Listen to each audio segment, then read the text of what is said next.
Au nom du Père et du Fils et du Saint-Esprit. Amen. Shalom, bien-aimés frères et sœurs dans le Seigneur. Nous sommes aujourd'hui le samedi 28 mars 2020 et nous méditons l'Évangile selon Saint Jean, chapitre 7, versets 40 à 53. L'un des intérêts de l'Évangile du jour est de mettre en exergue le mépris, voire la haine que les pharisiens nourrissaient à l'égard de Jésus. Un peu de géographie.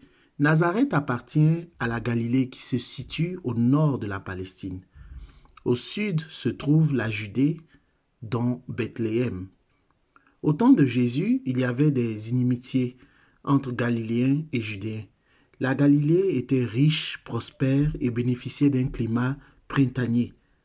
La Judée, en revanche, avait le sol le moins fertile de la Palestine, ses étés plus chauds, ses hivers plus froids, et plusieurs des villes judéennes tombaient en ruine.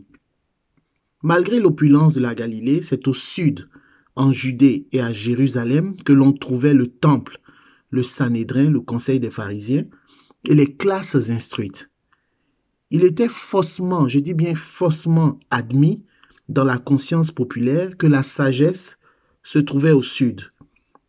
D'ailleurs, à cet effet, un proverbe juif de l'époque disait « Va vers le nord pour acquérir des richesses, va vers le sud pour acquérir la sagesse. » Les pharisiens répliquent dans le texte de ce jour à Nicodème « Serais-tu de Galilée, toi aussi?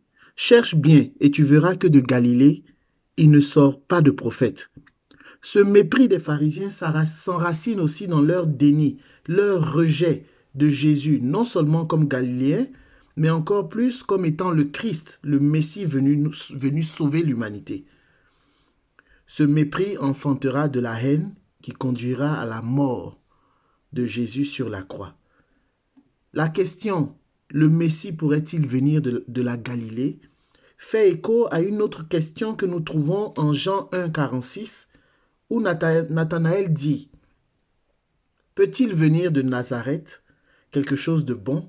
Ces deux questions traduisent très bien le mépris ambiant à l'égard des Galiléens.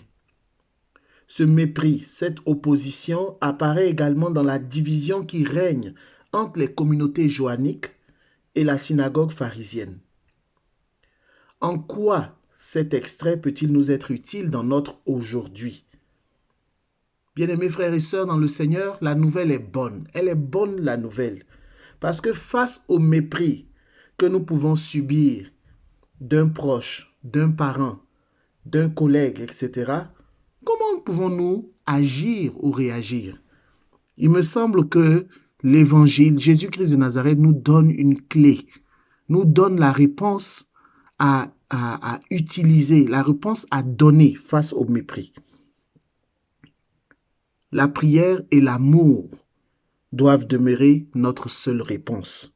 Prier afin que Dieu nous donne la force de supporter et même d'aimer la personne qui nous méprise. Prier afin de ne nourrir aucun sentiment d'orgueil, de colère ou de rancune à l'égard de la personne qui nous méprise. Prier afin que le Seigneur pardonne à l'auteur des méprises qui nous font subir, qui nous font souffrir. Imitons Jésus-Christ, notre modèle par excellence, qui a dit sur la croix, « Père, pardonne-leur, car ils ne savent pas ce qu'ils font. » Demeurons méfiants, demeurons vigilants, mais aimons ces personnes, aimons nos ennemis, aimons ces personnes qui ont dit des choses qui nous font encore souffrir. Aimons-les par-dessus tout. Prions pour elles. Prions pour que demandons au Seigneur de retourner vers ces personnes, toutes ces paroles mauvaises, toutes ces blessures, mais de les retourner vers ces personnes en abondante bénédiction, en abondante grâce pour ces personnes et pour leurs familles respectives. Que la paix du Seigneur soit avec vous, au nom du Père et du Fils et du Saint-Esprit. Amen.